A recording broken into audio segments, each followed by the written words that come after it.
என்ன மிரட்டினா பரவாயில்ல. ஆனா, என்ன சார்ந்தவங்களையும் மிரட்டுறனால, இத சொல்ல வேண்டிய கட்டாயத்துல இருக்கேன். விஜய் அண்ணா, உங்களுக்கு என்ன பழி வாங்கணும்னா, நான் என் வீட்ல இருப்பேன். இல்லன்னா என் ஆஃபீஸ்ல இருப்பேன். என்ன வேணாலும் பண்ணுங்க. ஆனா அவங்கள விட்டுருங்க. விஜய் அண்ணா, உங்க வேலூர் பரப்புர பார்த்து, அதுல எதுவும் இல்லன்ற ஆதங்கத்துல ஒரு வீடியோ ஒண்ணு போட்டேன்.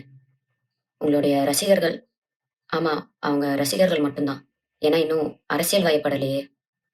அவங்க வந்து எல்லா சோசியல் மீடியா சைட்லயும் என்ன வந்து கடிச்சு வச்சுட்டு இருக்காங்க. இந்த மைனர் பசங்க கிட்ட இருக்கிறது முக்காவாசி என்னமோ ஃபேக் ப்ரொஃபைல் மட்டும் தான். அத வச்சு தான் என்ன மிரட்டிட்டும் இருக்காங்க. அதுக்காக பயந்து, நான் அந்த வீடியோவ டெலீட் பண்ணவும் மாட்டேன். என் கருத்துக்கள்ல இருந்து பின்வாங்கவும் மாட்டேன்.